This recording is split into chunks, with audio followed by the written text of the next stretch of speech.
இதோ இங்கு அமர்ந்து கொண்டிருக்கின்ற கலைஞர் பெருமான் அவர்களை நான் முதலில் சந்தித்ததை கண்டிப்பாக இந்த இடத்தில் நான் பதிவு செய்ய வேண்டும். நான் திருச்சியில் கேடி டாக்கீஸில் மருதநாட்டு இளவரசி படத்தை 25 வாட்டி பார்த்தேன். காசே கிடையாது, எப்படியா பார்த்துருப்பேன்னு நீங்கள் கேட்கலாம். அதில் பாட்டு பாடின MM மாரியப்பா என்னுடைய ஆர்வியர் நண்பர், அவர் தான் அதில் எம்ஜிஆருக்கு பாடினவர். டெய்லி பார்ப்பேன். என்ன தமிழ் என்னடா பயங்கரமாக இருக்குது, இப்படியெல்லாம் தமிழ் எழுத முடியுமான்னு நான் வியந்து போனேன். அப்போ நான் திருச்சி ஆல் இந்தியா ரேடியோவில் இருந்தேன். வன்னி மரத்தடியில் கலைஞர் கூட்டம் நடந்தது. கலைஞர் அற்புதமாக பேசிக்கிட்டு இருக்கார். என்னை அறிமுகப்படுத்தி வையான கூட்டம் முடிஞ்சது. என்னை முத்துகிருஷ்ணன் அறிமுகப்படுத்தி வச்சார். ரேடியோவில் இருக்கார், இது மாதிரி ஸ்ரீராமத்துக்காரர் உங்கள் ரசிகர் மருதநாட்டு இளவரசி அப்படியான கலைஞர் தோளில் தட்டினார். அன்றைக்கி அவர் தோளை தொட்டார். நான் எங்கேயோ உயர்ந்துட்டேன். ஏன்னா கலைஞர் தொட்டால் தகரமும் தங்கமாகும், தவளையும் சிங்கமாகும். தொட்டார். அவரோட 2 வார்த்தை இந்த மருதநாட்டு இளவரசி டயலாகை பற்றி பேசணுங்கிறதுக்குள்ள திராவிட பண்ணை முத்துகிருஷ்ணனும் அன்பில் தர்மலிங்கம் அவரை கூட்டிகிட்டு போயிட்டாங்க. அதற்கு பிற்பாடு நான் கலைஞரை சந்தித்தது என்னுடைய நண்பர் SSR படம் மணிமகுடம். அந்த SSR மணிமகுடம் படத்தில் நான் பாட்டு எழுதுகிறப்போ சுதர்சனம் மியூசிக் ராத்திரி 9:30 மணி ஆகி போச்சு. நான் SSRகிட்ட சொல்லி நான் வரேன் நாழியாச்சுன்னு. இரியா கலைஞர் ஒருவர் அறிமுகப்படுத்தி வைக்கிறேன்னார் SSR. கலைஞர் வந்தார்கள். நம்ம மியூசிக் டைரக்டர் சுதர்சனம் கேட்டார் கலைஞரை பார்த்து, அண்ணா மணி 10 ஆச்சு, இனிமேல் தான் சாப்பாடுனார்.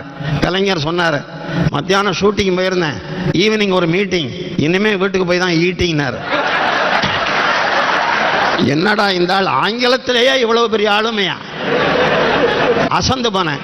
பாட்டை பார்க்கலாமா வாலின்னார். SSR நான் அறிமுகப்படுத்தி வச்சோன்னா தெரியுமே திருச்சியிலே பார்த்துருக்கேன்னார்.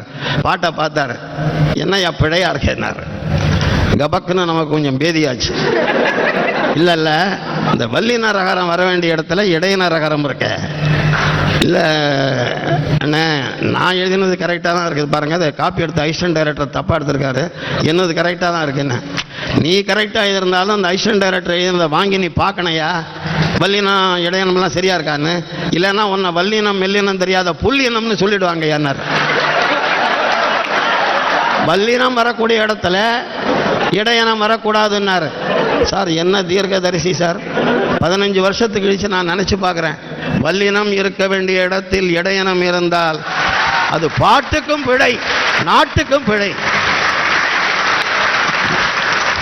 அதன் பிற்பாடு இன்னொரு சந்தர்ப்பத்தில் எங்கள் தங்கம் படம், நான் மாறன்லாம் உட்காந்துட்டு இருக்கிறேன், கிருஷ்ணமஞ்சு டைரக்ஷன், நான் பாட்டு எழுதிட்டு இருக்கிறேன். எம்ஜிஆர் ஜெயலலிதா பார்த்து ஒரு காதல் பாட்டு, நான் அளவோடு ரசிப்பவன்னு விஸ்வநாதன் ஒரு அளவு கொடுத்தாரு.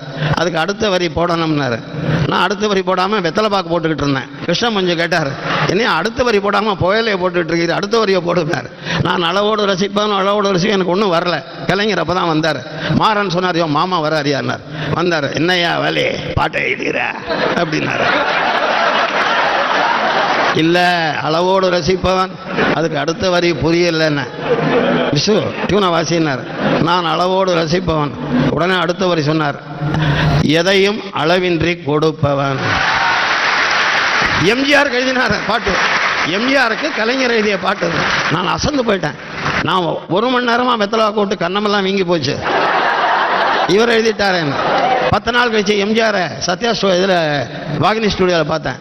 எம்ஜிஆர் என்னை கட்டிப்பிடிச்சு முத்தம் கொடுத்தார். என்னென்ன விசேஷம்னா, அளவின்றி கொடுப்பவன் என்னை பற்றி எழுதிட்டீரன்னார். நீங்கள் முத்தத்தை கலைஞருக்கு கொடுங்க, இது அவர் எழுதினது, நான் எழுதினது இல்லைன்னு. இப்படியெல்லாம் கலைஞர் பெருமானம் அறிஞர் பெருமானம் வளர்த்து விட்டு தான் இந்த வாலி இங்கே உட்கார்ந்துக்கிட்டு இருக்கிறேன்.